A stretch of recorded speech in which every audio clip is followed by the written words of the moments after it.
This project is done by Trace Trains, Kelly Hendershot, Allison Cruz, and Malik Riggs. The Fourth Amendment deals with search and seizures. All persons have the right to be secure in their persons, houses, papers, and effects. This amendment shall not be violated, and no warrant shall be issued but upon probable cause. This means that a police does not have the right to enter your house unless they have convinced a judge that a crime has been committed. This amendment was put into place because the homeowner has the right to protect themselves against unlawful entry, even the kind of even the kind and his agents. But at the same time, we the people have to recognize the authority of the officers to break and execute a warrant for an arrest. A big part of the Fourth Amendment becoming what it is today is a case of Semaine in 1603. Intict, an associate of the White Wilkes, sued because agents had forcibly broken into his house, broken into locked desks and boxes. They seized the many printed charts and pamphlets from the locked boxes. So what would life be like without this amendment? Americans would have no privacy whatsoever, and cops would have way more power than would be lawful.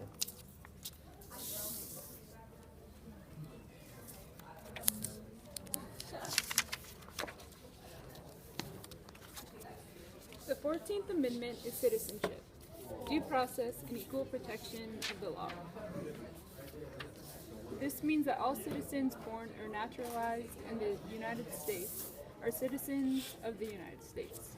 They cannot be denied any basic American rights, including life, liberty, and property. This amendment, ratified in 1867, 4 years after Abe Lincoln passed the Emancipation Declaration, freeing all slaves and granting them citizenship of the United States and the state in which they reside.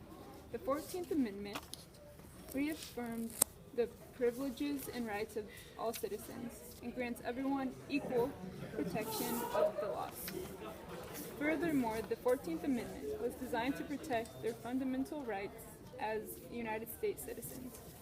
In the decades after its adoption, the Equal Protection Clause was cited by a number of African American activists who argued that racial segregation denied them the equal protection of law. But in the Supreme Court case Plessy versus Ferguson, it was decided that it was constitutional to provide segregated facilities for African Americans as they were equal to those afforded white persons. So what would life be like without this amendment? Everyone, including many African Americans, would have to go through the long and grueling process of becoming a citizen of the United States.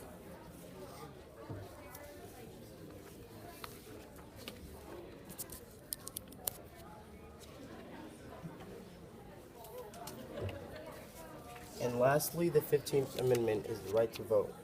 More specifically, the right of citizens of the United States to vote cannot be denied based on race, color, or because of a person once was a slave.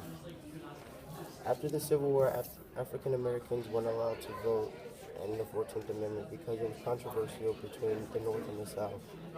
After the 15th Amendment was passed by Congress in 1869 and then was ratified in 1870, the southern states found various loopholes that kept African Americans from voting by adding poll taxes and literacy tests. Challenges: African Americans participated in protests, marches, and sit-ins. A famous nonviolent march was known as the Bloody Sunday.